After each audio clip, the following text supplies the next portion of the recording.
Assalamualaikum warahmatullahi wabarakatuh. Saya yang bernama Muhammad Nasir bin Nur.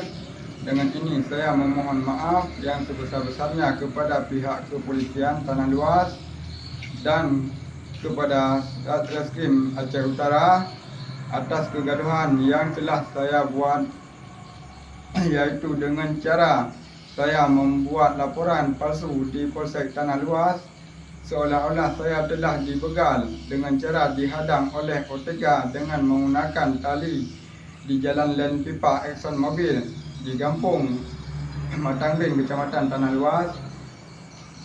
Dapat saya jelaskan luka yang ada pada leher saya buat rekayasa sendiri dengan cara menggosok dengan menggunakan batu bata.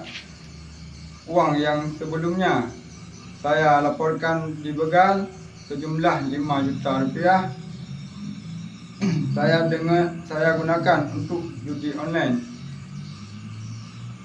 Atas kegaduhan yang telah saya buat tersebut, saya mohon maaf yang sebesar-besarnya kepada pihak Kepolisian Resort Aceh Utara, dan saya berjanji tidak akan mengulangi lagi perbuatan tersebut. Wassalamualaikum warahmatullahi wabarakatuh.